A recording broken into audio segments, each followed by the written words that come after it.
Drugs ಕೇಸ್ನಲ್ಲಿ ಕ್ಷಣಕ್ಕೊಂದು ಅನುಮಾನದ twist. Anchor ಅನುಶ್ರೀಗೆ drugs ಕೇಸ್ನಿಂದಲೇ ಕಾದಿದ್ಯಾ ಸಂಕಷ್ಟ. ಮೈತ್ರಿ ವಿಚಾರವಾಗಿ ಹೊಸ ದಾಳ ಉರುಳಿಸಿದ್ರ ಕುಮಾರಸ್ವಾಮಿ. ದಳಪತಿಗಳು ಕೈ ಹಿಡಿತಾರಾ, ಕಮಲ ಮುಡಿತಾರಾ? ಇದೆಲ್ಲವನ್ನು ನೋಡೋಣ ನ್ಯೂಸ್ ಎಕ್ಸ್‌ಪ್ರೆಸ್‌ನಲ್ಲಿ. ಡ್ರಗ್ಸ್ ಕೇಸ್ ಚಾರ್ಜ್ ಶೀಟ್ ಬಗ್ಗೆ ಆರೋಪಿ ಕಿಶೋರ್ ಶೆಟ್ಟಿ ಹೇಳಿದ್ದೇನು? ಟಿವಿ9 ವರದಿಯಲ್ಲಿರೋದು ನಿಜ ಎಂದ ಮಂಗಳೂರು ಕಮಿಷನರ್ ಕಿಶೋರ್ ಆರೋಪವನ್ನ ಅಲ್ಲಗಳೆದಿದ್ದು ಹೇಗೆ? ಪ್ರಶಾಂತ್ ಸಂಬರ್ಗಿ ಸಿಡಿಸಿದ ಆಡಿಯೋ ಬಾಂಬ್ ಯಾವುದು? ನೋಡೋಣ ಸುಳಿಯಲ್ಲಿ ಅನುಶ್ರೀ ನ್ಯೂಸ್ ಎಕ್ಸ್‌ಪ್ರೆಸ್‌ನಲ್ಲಿ. ಅನುಶ್ರೀ ವಿರುದ್ಧದ ಆರೋಪಕ್ಕೆ ಸಂಬಂಧಿಸಿದಂತೆ ನಾನು ಆ ರೀತಿ ಹೇಳಿಕೆ ಕೊಟ್ಟಿಲ್ಲ ಅಂತ ಆರೋಪಿ ಕಿಶೋರ್ ಶೆಟ್ಟಿ ಹೇಳಿದ್ದಾನೆ. ಚಾರ್ಜ್ ಶೀಟ್ನಲ್ಲಿರೋ ಹೇಳಿಕೆಯನ್ನೇ ಕಿಶೋರ್ ಶೆಟ್ಟಿ ನಿರಾಕರಿಸಿದ್ದಾನೆ. ಚಾರ್ಜ್ ಶೀಟ್ನಲ್ಲಿ ಇರುವುದು ನನ್ನ ಹೇಳಿಕೆ ಅಲ್ಲ ಅಂತ ಟಿವಿ9ಗೆ ಡ್ರಗ್ಸ್ ಕೇಸ್ ಆರೋಪಿ ಕಿಶೋರ್ ಶೆಟ್ಟಿ ಹೇಳಿದ್ದಾನೆ. ಅನುಶ್ರೀ ಜೊತೆ ನಾವು ಯಾವುದೇ ಪಾರ್ಟಿ ಮಾಡಿಲ್ಲ ಎಂದು Kishore Shetty ತಿಳಿಸಿದ್ದಾನೆ.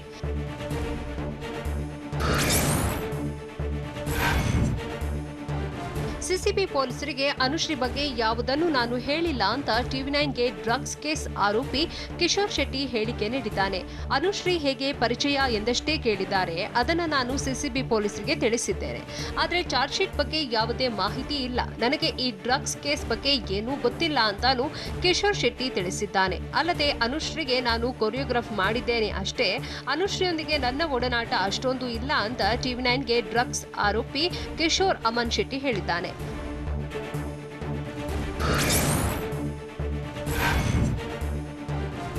Anchor Anushree drugs case ಪ್ರಕರಣಕ್ಕೆ ಮೇಜರ್ ಟ್ವಿಸ್ಟ್ ಸಿಕ್ಕಿದ್ದು ಆರೋಪಿ ಕಿಶೋರ್ ಆರೋಪವನ್ನು ಮಂಗಳೂರು ಕಮಿಷನರ್ ನಿರಾಕರಿಸಿದ್ದಾರೆ. ಹೇಳಿಕೆ ಪಡೆದ ನಂತರ ಆ ಅಂಶಗಳನ್ನು ಓದಿ ತಿಳಿಸುತ್ತೇವೆ. ಬಳಿಕ ಹೇಳಿಕೆ ನೀಡಿದ ವ್ಯಕ್ತಿಯ ಸಹಿ ಪಡೆಯಲಾಗುತ್ತದೆ. ಪ್ರತಿಯೊಂದು ಪ್ರಕರಣದಲ್ಲಿ ನಡೆಯುವ ಸಾಮಾನ್ಯ ಪ್ರಕ್ರಿಯೆ ಇದು. ಇದೀಗ ನಾನು ಹೇಳಿಕೆ ನೀಡಿದ್ದಲ್ಲ ಅನ್ನೋದು ತಪ್ಪು. ಅದನ್ನ ಅಂದೇ ನ್ಯಾಯಾಲಯದಲ್ಲಿ ಹೇಳಬಹುದಿತ್ತು ಅಂತ ಹೇಳಿದ್ದಾರೆ ಅಂತ ಮಂಗಳೂರು ಪೊಲೀಸ್ ಆಯುಕ್ತ ಎನ್ ಶಶಿಕುಮಾರ್ ಹೇಳಿದ್ದಾರೆ.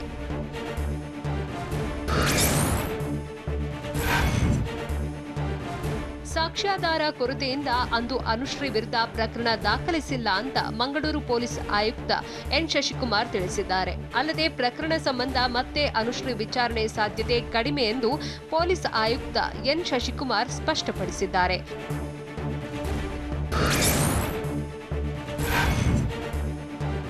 ಡ್ರಗ್ಸ್ ಕೇಸ್ ಪ್ರಕರಣ ಸಂಬಂಧ ತನಿಖೆ ಪೂರ್ಣಗೊಂಡು ಅಂತಿಮ ವರದಿ ಸಲ್ಲಿಕೆಯಾಗಿದೆ. ನಾನು ಆಯುಕ್ತನಾಗಿ ಬರುವಷ್ಟರಲ್ಲೇ ತನಿಖೆ ಪೂರ್ಣವಾಗಿತ್ತು ಅಂತ ಮಂಗಳೂರು ಪೊಲೀಸ್ ಆಯುಕ್ತ ಎನ್ ಶಶಿಕುಮಾರ್ ಹೇಳಿದ್ದಾರೆ. ಪ್ರಕರಣ ಸಂಬಂಧ ನಾನು ಮಾಹಿತಿ ಪಡೆದುಕೊಂಡಿದ್ದೇನೆ. ಚಾರ್ಜ್ ಶೀಟ್ನಲ್ಲಿ ಉಲ್ಲೇಖವಾಗಿರುವ ಅಂಶಗಳ ಬಗ್ಗೆ ಟಿವಿ9ನಲ್ಲಿ ಪ್ರಸಾರವಾಗಿರುವ ವರದಿ ಸತ್ಯ. ನ್ಯಾಯಾಲಯಕ್ಕೆ ಫೈನಲ್ ಚಾರ್ಜ್ ಶೀಟ್ ಸಲ್ಲಿಸಲಾಗಿದೆ ಎಂದು ಮಂಗಳೂರು ಪೊಲೀಸ್ ಆಯುಕ್ತ ಎನ್ ಶಶಿಕುಮಾರ್ ಹೇಳಿದ್ದಾರೆ.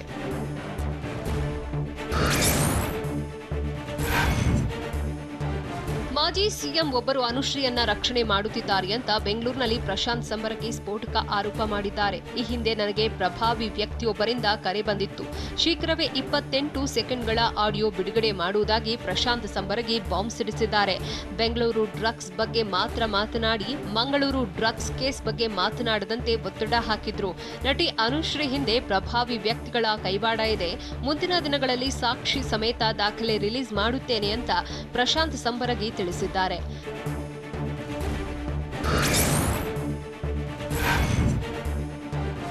ಆಂಕರ್ ಅನುಶ್ರೀ ಸಂಪಾದನೆ ಬಗ್ಗೆ ಪ್ರಶಾಂತ್ ಸಂಬರಗಿ ಚಕಾರ ಎತ್ತಿದ್ದು ಅನುಶ್ರೀ ವಿರುದ್ಧ ಮತ್ತೆ ಗುಡುಗಿದ್ದಾರೆ. ಅನುಶ್ರೀ ಕೋಟಿ ಒಡೆತನದ ಬಗ್ಗೆ ಪ್ರಶಾಂತ್ ಸಂಬರಗಿ ಪ್ರಶ್ನೆ ಮಾಡಿದ್ದು ಬೆಂಗಳೂರಿನ ಮನೆ, ಮಂಗಳೂರಿನ ಮನೆ ಹೇಗೆ ಬಂತು ಅಂತ ಪ್ರಶ್ನಿಸಿದ್ದಾರೆ. 12 ಕೋಟಿ ಮೌಲ್ಯದ ಮನೆ ಹೇಗೆ ಬಂತು ಎಂದು ಅನುಶ್ರೀ ಹೇಳಲಿ ಅಂತ ಒತ್ತಾಯಿಸಿದ್ದಾರೆ. ಅಲ್ಲದೆ ಅನುಶ್ರೀ ಅವರ ನಾಟಕ ಈಗ ಬಯಲಾಗಿದ್ದು ಪ್ರಕರಣವನ್ನ ಓಪನ್ ಮಾಡಬೇಕು. ಸಿಎಂ ಭೇಟಿಯಾಗಿ ನಾನು ಮನವಿ ಮಾಡುತ್ತೇನೆ ಅಂತ ಪ್ರಶಾಂತ್ ಸಂಬರಗಿ ಆಗ್ರಹಿಸಿದ್ದಾರೆ.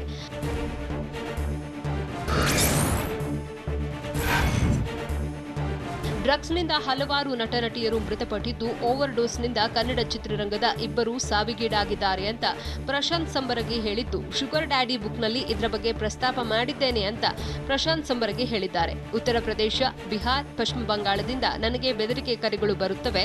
ಫೋನ್ ನಂಬರ್ ಚೇಂಜ್ ಮಾಡಿ ಮನೆ ಬಿಡಲು ವಾರ್ನ್ ಮಾಡ್ತಾರೆ. ನಾನು ಹಾಗೆ ಮಾಡಿದ್ರೆ ಅದು ಹೇಡಿತನ ಆಗಲಿದೆ ಅಂತ ಸಂಬರಗಿ ಹೇಳಿದರು. ಅಲ್ಲದೆ ಒಬ್ಬ ಪ್ರಭಾವಿಯಿಂದ ಓರ್ವ ನಟಿ ಬಿಡುಗಡೆಯಾಗಿದ್ದಾಳೆ ಎಂದು ಆರೋಪಿಸಿದರು.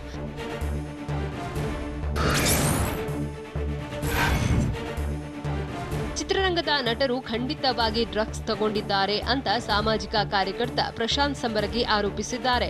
ಶನಿವಾರ ಭಾನುವಾರದ ವೀಕೆಂಡ್ ಪಾರ್ಟಿಗಳಲ್ಲಿ ಡ್ರಗ್ಸ್ ಸೇವನೆ ಮಾಡ್ತಾರೆ. ಇನ್ನು ಕೆಲ ನಟಿಯರು ಹಣಕ್ಕಾಗಿ ಡ್ರಗ್ಸ್ ಮಾರಾಟ ಮಾಡಿದ್ದಾರೆ. ಸಿನಿಮಾ ಹಂಚಿಕೆದಾರರು, ಸಿನಿಮಾ ನಿರ್ಮಾಪಕರು ಪಾರ್ಟಿಯಲ್ಲಿ ಭಾಗಿಯಾಗ್ತಾರೆ ಅಂತ ಸಂಬರಗಿ ತಿಳಿಸಿದ್ದಾರೆ. ಅಲ್ಲದೆ ಶುಗರ್ ಡ್ಯಾಡಿ ಪುಸ್ತಕದಲ್ಲಿ ಒಟ್ಟು 15 ಕಥೆಗಳಿದ್ದು, ಫಾರ್ಮ್ ಹೌಸ್ ಕತೆ ಅಪ್ಪನ ಅಪಹರಣದ ಬಗ್ಗೆ ಇದೆ ಎಂದು ಹೇಳಿ ಕುತೂಹಲ ಮೂಡಿಸಿದ್ದಾರೆ.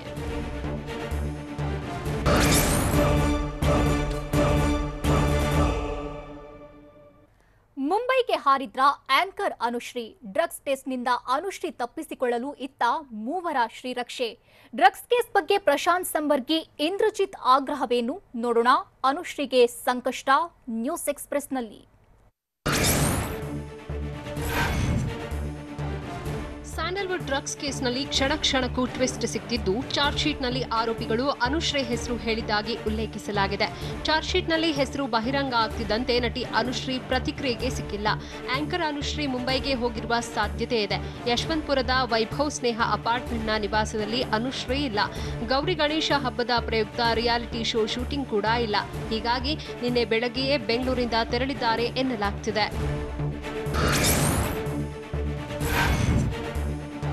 ಪ್ರಕರಣದಲ್ಲಿ ಅನುಶ್ರೀ ವಿರುದ್ಧ ಆರೋಪ ಕೇಳಿಬಂದರೂ ಡ್ರಗ್ಸ್ ಟೆಸ್ಟ್ ಮಾಡಿಲ್ಲ. ಹೀಗಾಗಿ ಡ್ರಗ್ಸ್ ಟೆಸ್ಟ್ ಮಾಡದಿದ್ದರ ಹಿಂದೆ ರಾಜಕಾರಣಿಗಳ ಕೈವಾಡವಿರುವ ಅನುಮಾನ ವ್ಯಕ್ತವಾಗಿದೆ. ಅನುಶ್ರೀ ಪರವಾಗಿ ಮಾಜಿ ಸಿಎಂ ಒತ್ತಡ ಇತ್ತು ಎನ್ನಲಾಗುತ್ತಿದೆ. ಮಂಗಳೂರಿನ ರಾಜಕೀಯ ವಲಯದಲ್ಲಿ ಈ ಬಗ್ಗೆ ಚರ್ಚೆ ನಡೆಯುತ್ತಿದ್ದು, ಮಾಜಿ ಮುಖ್ಯಮಂತ್ರಿ, ಮಾಜಿ ಸಿಎಂ ಮಗ ಇದ್ದಾರೆ ಎನ್ನಲಾಗುತ್ತಿದೆ. ಮೂವರ ಒತ್ತಡಕ್ಕೆ ಪೊಲೀಸ್ ಇಲಾಖೆ ಸಿಲುಕಿರುವ ಆರೋಪ ಕೇಳಿಬಂದಿದೆ.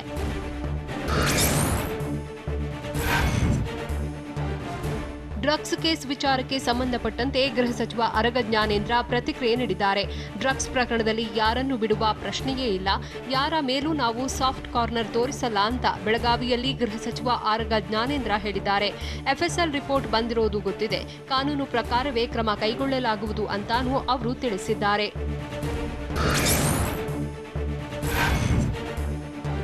ಡ್ರಗ್ಸ್ ಕೇಸ್ನಲ್ಲಿ ಯಾವ ರಾಜಕೀಯ ಒತ್ತಡವೂ ಇಲ್ಲ, ಯಾರು ಒತ್ತಡ ಹಾಕಲ್ಲ ಅಂತ ಗೃಹ ಸಚಿವ ಆರಗ ಜ್ಞಾನೇಂದ್ರ ಹೇಳಿದ್ದಾರೆ. ಡ್ರಗ್ಸ್ ವಿರುದ್ಧ ನಮ್ಮ ಸರ್ಕಾರ ಕಠಿಣ ಕ್ರಮ ಕೈಗೊಂಡಿದೆ. ಅಪರಾಧಿಗಳು ಯಾರೇ ಆಗಿದ್ದರೂ ಶಿಕ್ಷೆ ಆಗುತ್ತದೆ. ಎಷ್ಟೇ ಪ್ರಭಾವಿಗಳಾಗಿದ್ದರೂ ಅವರ ವಿರುದ್ಧ ಕ್ರಮ ಖಂಡಿತ ಅಂತ ಬೆಳಗಾವಿಯಲ್ಲಿ ಆರಗ ಜ್ಞಾನೇಂದ್ರ ಹೇಳಿದ್ದಾರೆ. ಅಲ್ಲದೆ ಪೊಲೀಸರ ಮೇಲೆ ಒತ್ತಡ ಇರುವುದು ಊಹಾಪೋಹ. ಯಾರ ಒತ್ತಡಕ್ಕೂ ನಮ್ಮ ಪೊಲೀಸರು ಬಗ್ಗುವುದಿಲ್ಲ ಎಂದು ತಿಳಿಸಿದರು.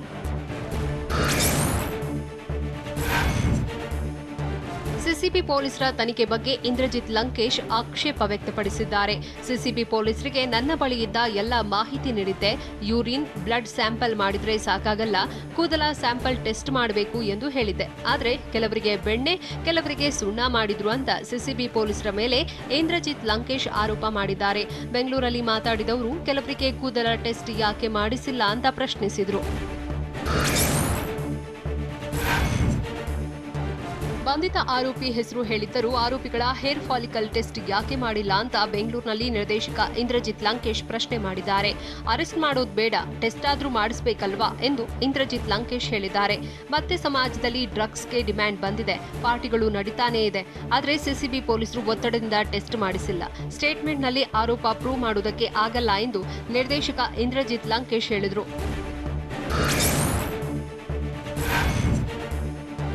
ಡ್ರಗ್ಸ್ ವಿರುದ್ಧ ಒನ್ ಡೇ ಮ್ಯಾಚ್ ಅಲ್ಲ, ನಿರಂತರ ಕಾರ್ಯಾಚರಣೆ ಅಗತ್ಯ ಅಂತ ಇಂದ್ರಜಿತ್ ಲಂಕೇಶ್ ಹೇಳಿದ್ದಾರೆ. ಇದೇ ವೇಳೆ ಹೊಸ ಬಾಂಬ್ ಸಿಡಿಸಿದ್ದು, ಈ ಹಿಂದೆ ಪೊಲೀಸರೆದುರು ವಿಚಾರಣೆಗೆ ಬಂದವರೆಲ್ಲ ಬೆಂಗಳೂರಿನಲ್ಲಿ ಈಗ ಮತ್ತೆ ಪಾರ್ಟಿ ಮಾಡ್ತಿದ್ದಾರೆ.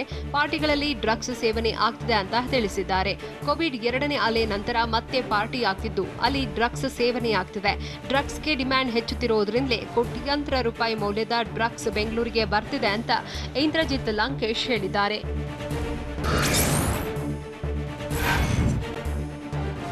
ರಾಜ್ಯದಲ್ಲಿ ಮತ್ತೆ ಪಾರ್ಟಿ ನಡೀತಾ ಇರೋದು ದುರಂತ ಅಂತ ನಿರ್ದೇಶಕ ಇಂದ್ರಜಿತ್ ಲಂಕೇಶ್ ಹೇಳಿದ್ದಾರೆ. ಕೋವಿಡ್ 2ನೇ ಅಲೆ ನಂತರ ಪಾರ್ಟಿ ನಡೆಯುತ್ತಿದ್ದು, ಸಿಸಿಬಿಗೆ ಸ್ಟೇಟ್ಮೆಂಟ್ ಕೊಟ್ಟವರು ಈ ಪಾರ್ಟಿಯಲ್ಲಿ ಭಾಗಿಯಾಗುತ್ತಿದ್ದಾರೆ. ಈ ಬಗ್ಗೆ ಸಿಸಿಬಿಗೆ ಮತ್ತೆ ನಾನು ಮಾಹಿತಿ ನೀಡಬಲ್ಲೆ, ಕೋವಿಡ್ 2ನೇ ಅಲೆ ನಂತರದ ಪಾರ್ಟಿ ಬಗ್ಗೆ ಮಾಹಿತಿ ಕೊಡಬಲ್ಲೆ ಅಂತ ಇಂದ್ರಜಿತ್ ತಿಳಿಸಿದ್ರು. ಅಲ್ಲದೆ ಡ್ರಗ್ಸ್ ಕೇಸ್ ಬಗ್ಗೆ ವಿಧಾನಸಭೆಯಲ್ಲೂ ಚರ್ಚೆ ಮಾಡಬೇಕು ಅಂತ ಇಂದ್ರಜಿತ್ ಲಂಕೇಶ್ ಒತ್ತಾಯಿಸಿದ್ರು.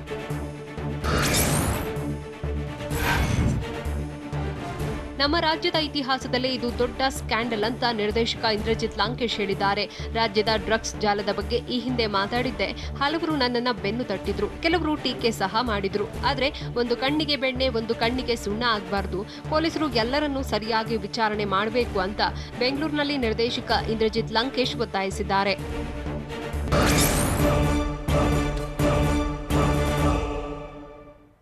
ಕಲಬುರಗಿ ಪಾಲಿಕೆ ಮೈತ್ರಿ ಪಾಲಿಟಿಕ್ಸ್ ನಾಳೆಗೆ ಫೈನಲ್ ಆಗುತ್ತಾ?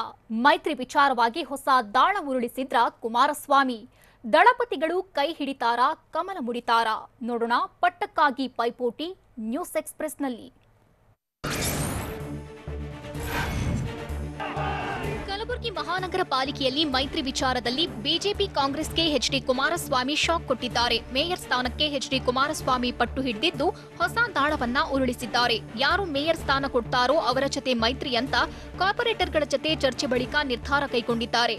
ಎಚ್ಡಿಕೆ ನಿರ್ಧಾರದಿಂದ ಪಾಲಿಕೆಯಲ್ಲಿ ಮೈತ್ರಿ ಬಗ್ಗೆ ಗೊಂದಲ ಏರ್ಪಟ್ಟಿದೆ.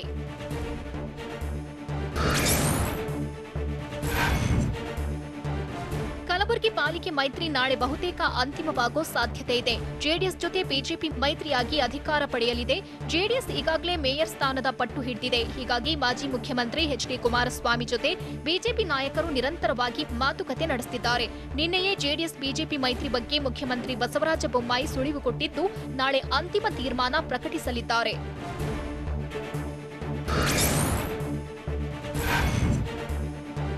ಕಲಬುರಗಿ ಮಹಾನಗರ ಪಾಲಿಕೆಯ ನೂತನ ಜೆಡಿಎಸ್ ಸದಸ್ಯರೊಬ್ಬರು ನಮಗೆ ಮೇಯರ್ ಸ್ಥಾನ ಬೇಕು ಅಂತ ಅಭಿಪ್ರಾಯ ವ್ಯಕ್ತಪಡಿಸಿದ್ದಾರೆ. ಜೆಡಿಎಸ್ಗೆ ಮೇಯರ್ ಸ್ಥಾನ ಕೊಟ್ಟರೆ ಸೂಕ್ತ ಅಂತ ನೂತನ ಸದಸ್ಯ ನಾಸೀರ್ ಹುಸೇನ್ ತಮ್ಮ ಮನದಾಳ ಹೊರಹಾಕಿದ್ದಾರೆ.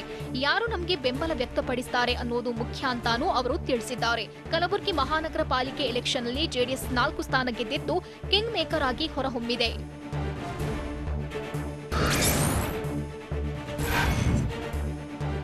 ಕಲಬುರಗಿ ಪಾಲಿಕೆ ಮೇಯರ್ ಕುರ್ಚಿಗಾಗಿ ತೀವ್ರ ಸರ್ಕಸ್ ನಡೆಯುತ್ತಿದ್ದು, ಮೈತ್ರಿ ಅಖಾಡಕ್ಕೆ ಬಿಜೆಪಿ ರಾಜ್ಯಾಧ್ಯಕ್ಷ ನಳಿನ್ ಕುಮಾರ್ ಕಟೀಲ್ ಇಳಿಯುತ್ತಿದ್ದಾರೆ. ನಾಳೆ ನಳಿನ್ ಕುಮಾರ್ ಕಟೀಲ್ ಕಲಬುರಗಿಗೆ ಭೇಟಿ ನೀಡುತ್ತಿದ್ದು, ಶಾಸಕರು ಹಾಗೂ ಸ್ಥಳೀಯ ಮುಖಂಡರ ಜೊತೆ ಚರ್ಚೆ ನಡೆಸಲಿದ್ದಾರೆ. ಜೆಡಿಎಸ್ ಜೊತೆ ದೋಸ್ತಿ ಕುರಿತು ಹೈವೋಲ್ಟೇಜ್ ಮೀಟಿಂಗ್ ನಡೆಯಲಿದ್ದು, ನಗರದ ಖಾಸಗಿ ಹೋಟೆಲ್ನಲ್ಲಿ ಸಭೆ ನಡೆಯಲಿದೆ. ಇದೇ ವೇಳೆ ನೂತನವಾಗಿ ಆಯ್ಕೆಯಾಗಿರೋ ಪಾಲಿಕೆ ಸದಸ್ಯರಿಗೆ ಸನ್ಮಾನ ಕಾರ್ಯಕ್ರಮ ಆಯೋಜಿಸಲಾಗಿದೆ.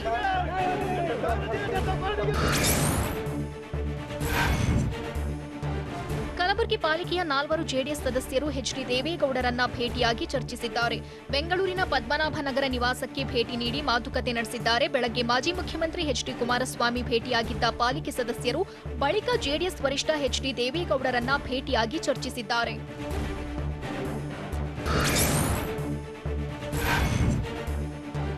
ಕಲಬುರಗಿ ಪಾಲಿಕೆ ಚುನಾವಣೆ ಫಲಿತಾಂಶ ಅತಂತ್ರವಾಗಿದ್ದು, ಪಾಲಿಕೆಯಲ್ಲಿ ಜೆಡಿಎಸ್ ಕಿಂಗ್ ಮೇಕರ್ ಆಗಿ ಹೊರಹೊಮ್ಮಿದೆ. ಪಕ್ಷೇತರ ಸದಸ್ಯನನ್ನ ಭೇಟಿಯಾಗಲು ಮುಂದಾಗಿರೋ ಜೆಡಿಎಸ್ ತನ್ನ ಶಕ್ತಿಯನ್ನ 4 ರಿಂದ 5 ಸ್ಥಾನಕ್ಕೆ ಹೆಚ್ಚಿಸಿಕೊಳ್ಳಲು ಪ್ರಯತ್ನ ಪಟ್ಟಿದೆ. ಪಕ್ಷೇತರ ಸದಸ್ಯ ಡಾಕ್ಟರ್ ಶಂಭುಲಿಂಗ್ ಮನವೊಲಿಕೆಗೆ ಜೆಡಿಎಸ್ ನಾಯಕರು ಕಸರತ್ತು ನಡೆಸಿದ್ದಾರೆ. ತಮ್ಮ ಜೊತೆ ಬಂದ್ರೆ ಸೂಕ್ತ ಸ್ಥಾನಮಾನ ಕೊಡಿಸುವ ಭರವಸೆಯನ್ನ ಫೋನ್ ಮೂಲಕ ತಿಳಿಸಿದ್ದಾರೆ.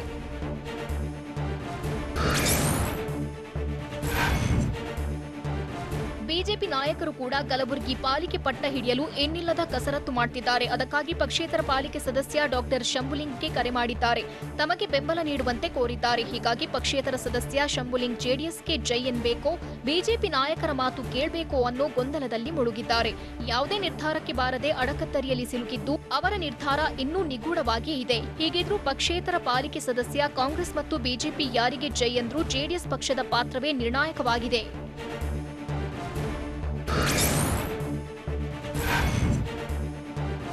ಬೆಳಗಾವಿ ಮೇಯರ್ ಸ್ಥಾನ ಸಾಮಾನ್ಯ ಹಾಗೂ ಉಪಮೇಯರ್ ಸ್ಥಾನ ಸಾಮಾನ್ಯ ಮಹಿಳೆಗೆ ಮೀಸಲಾಗಿವೆ.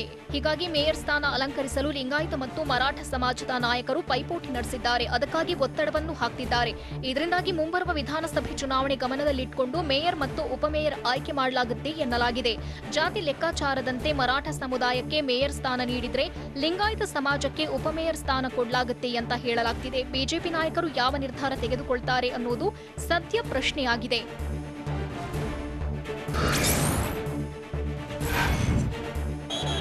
ಹುಬ್ಬಳ್ಳಿ ಹುಬ್ಬಳ್ಳಿ ಧಾರವಾಡ ಮಹಾನಗರ ಪಾಲಿಕೆ ಪಟ್ಟಕ್ಕೆ ಏರಲು ಬಿಜೆಪಿಗೆ ಹೊಸದೊಂದು ವಿಘ್ನ ಎದುರಾಗಿದೆ. ಬಿಜೆಪಿ ಬಳಿ ಗೆದ್ದ ಎಸ್ಸಿ ಅಭ್ಯರ್ಥಿಯೊಬ್ಬರು ಇಲ್ಲದಿರುವುದು ತಲೆನೋವಿಗೆ ಕಾರಣವಾಗಿದೆ. ಯಾಕಂದ್ರೆ ಉಪಮೇಯರ್ ಪಟ್ಟ ಎಸ್ಸಿ ಮಹಿಳೆಗೆ ಮೀಸಲಾಗಿದ್ದು, ಬಿಜೆಪಿಯಿಂದ ಗೆದ್ದ 39 ಸದಸ್ಯರಲ್ಲಿ ಎಸ್ಸಿ ಮಹಿಳಾ ಅಭ್ಯರ್ಥಿಗಳೇ ಇಲ್ಲ. ಹೀಗಾಗಿ ಕಾಂಗ್ರೆಸ್ ಬಂಡಾಯ ಇಲ್ಲವೇ ಪಕ್ಷೇತರರಾಗಿ ಗೆದ್ದಿರೋ 2 ಮಹಿಳಾ ಅಭ್ಯರ್ಥಿಗಳ ಮೊರೆ ಹೋಗಬೇಕಾದ ಅನಿವಾರ್ಯತೆ ಎದುರಾಗಿದೆ. ಆ ಮೂಲಕ ಅನಿವಾರ್ಯವಾಗಿ ಬೇರೆಯವರಿಗೆ ಉಪಮೇಯರ್ ಸ್ಥಾನ ಬಿಟ್ಟುಕೊಡಬೇಕಾದ ಸಂಕಟವು ಬಿಜೆಪಿಗೆ ಬಂದೊದಗಿದೆ. ಸರಳವಾಗಿ ಗದ್ದುಗೆ ಏರಲು ಹೊರಟಿದ್ದ ಬಿಜೆಪಿಗೆ ದಿನಕ್ಕೊಂದು ವಿಘ್ನ ಎದುರಾಗ್ತಲೇ ಇದೆ.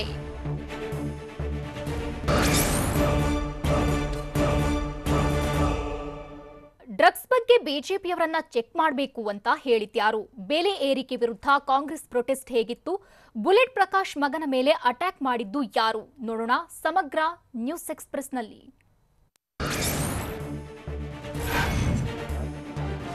ಡ್ರಗ್ಸ್ ವಿಚಾರದಲ್ಲಿ ಬಿಜೆಪಿಯವರನ್ನ ಚೆಕ್ ಮಾಡಬೇಕು ಅಂತ ಕೊಪ್ಪಳದಲ್ಲಿ ಮಾಜಿ ಸಚಿವ ಶಿವರಾಜ ತಂಗಡಗಿ ಹೇಳಿದ್ದಾರೆ. ಆರಕ ಜ್ಞಾನೇಂದ್ರ, ಸಿಟಿ ರವಿ ಡ್ರಗ್ಸ್ ತಗೊಂಡಂತೆ ಮಾತನಾಡ್ತಾರೆ. ಹೀಗಾಗಿ ಬಿಜೆಪಿಯವರ ಕೂದಲನ್ನು ಪರೀಕ್ಷೆಗೆ ಕಳಿಸಬೇಕು, ಬಿಜೆಪಿಯವರು ಡ್ರಗ್ಸ್ ತೆಗೆದುಕೊಳ್ತಾರೆ ಎಂಬ ಅನುಮಾನವಿದೆ ಎಂದು ಶಿವರಾಜ ತಂಗಡಗಿ ಹೇಳಿದ್ದಾರೆ. ಆಂಕರ್ ಅನುಶ್ರೀಯನ್ನ ಚೆಕ್ ಮಾಡುವುದಕ್ಕೂ ಮುನ್ನ ಬಿಜೆಪಿಯವರಿಗೆ ಚೆಕ್ ಮಾಡಬೇಕೆಂದು ಶಿವರಾಜ್ ಕಿಡಿಕಾರಿದ್ದಾರೆ. ಅಗತ್ಯ ವಸ್ತುಗಳ ಬೆಲೆ ಏರಿಕೆ ವಿರೋಧಿಸಿ ಕಾಂಗ್ರೆಸ್ ಲೀಡರ್ಸ್ ಬೆಂಗಳೂರಲ್ಲಿ ಬೃಹತ್ ಪ್ರತಿಭಟನೆ ನಡೆಸಿದ್ದಾರೆ. ಮಹಿಳಾ ಕಾರ್ಯಕರ್ತರು ರಸ್ತೆ ಮೇಲೆ ಸೌದೆಯಲ್ಲಿ ಅಡುಗೆ ಮಾಡಿ ರಾಜ್ಯ ಮತ್ತು ಕೇಂದ್ರ ಬಿಜೆಪಿ ವಿರುದ್ಧ ಆಕ್ರೋಶ ಹೊರಹಾಕಿದ್ದಾರೆ. ಈ ವೇಳೆ ಕಾಂಗ್ರೆಸ್ ಮುಂಚೂಣಿ ನಾಯಕರು ಕೂಡ ಬೆಲೆ ಏರಿಕೆ ಖಂಡಿಸಿ ಕೇಂದ್ರದ ವಿರುದ್ಧ ಕಿಡಿಕಾರಿದ್ದಾರೆ. ಶ್ರೀಲಂಕಾದಲ್ಲಿ ಪೆಟ್ರೋಲ್ ಬೆಲೆ 75 ರೂಪಾಯಿ ಇದೆ, ಆದರೆ ನಮ್ಮಲ್ಲಿ ಯಾಕೆ 106 ರೂಪಾಯಿ ಇದೆ ಅಂತ ಕಾಂಗ್ರೆಸ್ ಮುಖಂಡ ಕೃಷ್ಣ ಭೈರೇಗೌಡ ಬಿಜೆಪಿ ಸರ್ಕಾರವನ್ನ ಪ್ರಶ್ನಿಸಿದ್ದಾರೆ. ಬೆಂಗಳೂರಿನಲ್ಲಿ ಮಾತನಾಡಿದ ಅವರು, ರಾವಣನ ರಾಜ್ಯದಲ್ಲಿ ಪೆಟ್ರೋಲ್ ಬೆಲೆ ಕಡಿಮೆಯಾಗಿದೆ, ಆದರೆ ರಾಮನ ರಾಜ್ಯದಲ್ಲಿ ಪೆಟ್ರೋಲ್ ಬೆಲೆ ಏರಿದೆ. ಭಾರತದಲ್ಲಿ ಮಾತ್ರ ಶ್ರೀಮಂತರಿಗೆ ಟ್ಯಾಕ್ಸ್ ಕಡಿಮೆ ಇದ್ದು ಭಾರತ ದೇಶ ಇರೋದು ಶ್ರೀಮಂತರಿಗ ಅಂತ ಕೃಷ್ಣ ಭೈರೇಗೌಡ ಕ್ವೆಶ್ಚನ್ ಮಾಡಿದ್ದಾರೆ. ಇದು ದೇಶದ್ರೋಹದ ಸರ್ಕಾರ ಅಂತ ಕೇಂದ್ರ ಬಿಜೆಪಿ ವಿರುದ್ಧ ವಾಗ್ದಾಳಿ ನಡೆಸಿದ್ದಾರೆ. ನನಗೆ ಗೊತ್ತಿರುವಂತೆ ಜಾತಿ ಗಣತಿ ಮಾಹಿತಿ ಸೋರಿಕೆ ಆಗಿಲ್ಲ ಅಂತ ವಿಪಕ್ಷ ನಾಯಕ ಸಿದ್ದರಾಮಯ್ಯ ಹೇಳಿದ್ದಾರೆ. ಬೆಂಗಳೂರಲ್ಲಿ ಮಾತನಾಡಿದ ಅವರು, ಜಾತಿ ಗಣತಿಗೆ ಲಿಂಗಾಯತ ಸಮಾಜ ವಿರೋಧ ವ್ಯಕ್ತಪಡಿಸಿದ್ದಕ್ಕೆ ಸಿದ್ದು ಪರೋಕ್ಷವಾಗಿ ರಿಯಾಕ್ಟ್ ಮಾಡಿದ್ದಾರೆ. ವಿರೋಧ ಮಾಡಲಿಕ್ಕೆ ಅವರಿಗೇನಾದ್ರೂ ಮಾಹಿತಿ ಗೊತ್ತಿದ್ಯಾ? ಎಲ್ಲಾ ಸಮುದಾಯಗಳ ಆರ್ಥಿಕ, ಶೈಕ್ಷಣಿಕ ಸ್ಥಿತಿ ತಿಳಿಯಬೇಕು. ಹೀಗಾಗಿ ರಾಜ್ಯದಲ್ಲಿ ಜಾತಿ ಗಣತಿ ಸಮೀಕ್ಷೆ ಮಾಡಲಾಗಿದೆ. ಸಾಮಾಜಿಕ ನ್ಯಾಯ ಸಿಗಬೇಕಾದ ದಾಖಲಾತಿ ಅಗತ್ಯವಿದೆ. ದಾಖಲಾತಿ ಇಲ್ಲದೆ ಸಾಮಾಜಿಕ ನ್ಯಾಯ ನೀಡಲು ಹೇಗೆ ಸಾಧ್ಯ ಅಂತ ಸಿದ್ದು ಪ್ರಶ್ನಿಸಿದ್ದಾರೆ. ಹಾಸ್ಯ ನಟ ದಿವಂಗತ ಬುಲೆಟ್ ಪ್ರಕಾಶ್ ಮಗ ರಕ್ಷಕ್ ಮೇಲೆ ಕೆಲವು ಮಂಗಳಮುಖಿಯರು ದಾಳಿ ನಡೆಸಿರುವ ಆರೋಪ ಕೇಳಿಬಂದಿದೆ. ನಿನ್ನೆ ರಾತ್ರಿ 9 ಗಂಟೆಗೆ ಜಿಮ್ ಮುಗಿಸಿ ವಾಪಸ್ ಆಗ್ತಿದ್ದ ರಕ್ಷಕ್ ಮೇಲೆ ಬೆಂಗಳೂರಿನ ಹೆಬ್ಬಾಳ ಬಳಿ ದಾಳಿ ನಡೆದಿದೆ ಎನ್ನಲಾಗಿದೆ. ಇನ್ನು ದಾಳಿ ವೇಳೆ ರಕ್ಷಕ್ ಬೈಕ್ನಿಂದ ಬಿದ್ದಿದ್ದಾರೆ ಎನ್ನಲಾಗಿದ್ದು ಸಣ್ಣ ಪುಟ್ಟ ಗಾಯಗಳಾಗಿವೆ. ಈ ವೇಳೆ ಸ್ಥಳದಲ್ಲೇ ಬೈಕ್ ಬಿಟ್ಟು ಓಡಿ ಹೋಗಿದ್ದ ರಕ್ಷಕ್ ಬಳಿಕ ಪೊಲೀಸರ ಸಹಾಯದಿಂದ ಬೈಕ್ ಪಡೆದಿದ್ದಾರೆ. ಟೋಯಿಂಗ್ ಸಿಬ್ಬಂದಿ ಮತ್ತು ಮಹಿಳೆ ಮಧ್ಯೆ ಕಿರಿಕ್ ನಡೆದಿರುವ ಘಟನೆ ಬೆಂಗಳೂರಿನ ಎಲೆಕ್ಟ್ರಾನಿಕ್ ಸಿಟಿಯಲ್ಲಿ ನಡೆದಿದೆ. ಕೂಗದೆ ಕಾರ್ ಯಾರದ್ದು ಅಂತ ಕೇಳದೆ ಕಾರ್ ಟೋಯಿಂಗ್ಗೆ ಮುಂದಾಗಿದ್ದಾರೆ ಅಂತ ಮಹಿಳೆ ಆರೋಪಿಸಿದ್ದು, ಯಾವುದೇ ಕಾರಣಕ್ಕೂ ಕಾರ್ ಟೋಯಿಂಗ್ ಮಾಡಲು ಬಿಡಲ್ಲ ಅಂತ ಹಠ ಹಿಡಿದಿದ್ದಾಳೆ. ಈ ವೇಳೆ ಮಹಿಳೆ ಮತ್ತು ಟೋಯಿಂಗ್ ಸಿಬ್ಬಂದಿ ನಡುವೆ ಮಾತಿನ ಚಕಮಕಿ ನಡೆದ ಕಾರಣ ಸ್ಥಳದಲ್ಲಿ ಹಲವಾರು ಮಂದಿ ಜಮಾಯಿಸಿದ್ರು. ಬೇನಾಮಿ ಆಸ್ತಿ ಕಾಯ್ದೆಯಡಿ ವಿಕೆ ಶಶಿಕಲಾ ನಟರಾಜನ್ ಬಂಗಲೆಯನ್ನ ಆದಾಯ ತೆರಿಗೆ ಇಲಾಖೆ ಜಪ್ತಿ ಮಾಡಿದೆ. ಕೆಲ ದಿನಗಳ ಹಿಂದೆ ವಿಕೆ ಶಶಿಕಲಾ ನಟರಾಜನ್ಗೆ ಸಂಬಂಧಪಟ್ಟ 157 ಕಡೆ ಐಟಿ ಅಧಿಕಾರಿಗಳು ರೇಡ್ ಮಾಡಿದ್ರು. ಅಕ್ರಮ ಆಸ್ತಿ ಸಂಗ್ರಹ ಆರೋಪದಡಿ ದಾಳಿ ಮಾಡಿ ದಾಖಲೆಗಳನ್ನ ಪರಿಶೀಲನೆಗೆ ಒಳಪಡಿಸಿದ್ರು. ಅಕ್ರಮ ಸಾಬೀತಾದ ಕಾರಣದಿಂದಾಗಿ ಪಯ್ಯನ್ನೂರಿನಲ್ಲಿರೋ ಸುಮಾರು 100 ಕೋಟಿ ರೂಪಾಯಿ ಮೌಲ್ಯದ ಬಂಗಲೆಯನ್ನ ಐಟಿ ಜಪ್ತಿ ಮಾಡಿದೆ. ಅಕ್ಟೋಬರ್ 7ರಂದು ಮೈಸೂರು ದಸರಾ ಉದ್ಘಾಟನೆಯಾಗಲಿದ್ದು, ಉದ್ಘಾಟಕರು ಯಾರು ಎಂದು ಸಿಎಂ ನಿರ್ಧರಿಸುತ್ತಾರೆ ಅಂತ ಮೈಸೂರಿನಲ್ಲಿ ಸಚಿವ ಎಸ್ಟಿ ಸೋಮಶೇಖರ್ ಹೇಳಿದ್ರು. ಸೆಪ್ಟೆಂಬರ್ 13ರಂದು ಹುಣಸೂರಿನ ವೀರನಹೊಸಹಳ್ಳಿಯಲ್ಲಿ ಗಜಪಯಣಕ್ಕೆ ಚಾಲನೆ ನೀಡಲಿದ್ದು, ಭೂ ಸವಾರಿಯಲ್ಲಿ 8 ಆನೆಗಳು ಪಾಲ್ಗೊಳ್ಳಲಿವೆ. 9 ದಿನವೂ ಅರಮನೆ ಒಳಗೆ ಸಾಂಸ್ಕೃತಿಕ ಕಾರ್ಯಕ್ರಮ ನಡೆಯಲಿದ್ದು, ಅಕ್ಟೋಬರ್ 15ರಂದು ಜಂಬೂ ಸವಾರಿ ನಡೆಯಲಿದೆ. ಆ ಬಾರಿ 3 ಸ್ತಬ್ಧ ಚಿತ್ರಗಳಿಗೆ ಮಾತ್ರ ಅವಕಾಶ ನೀಡಿದ್ದೇವೆ ಅಂತ ಸಚಿವ ಎಸ್ಟಿ ಸೋಮಶೇಖರ್ ಹೇಳಿದ್ರು.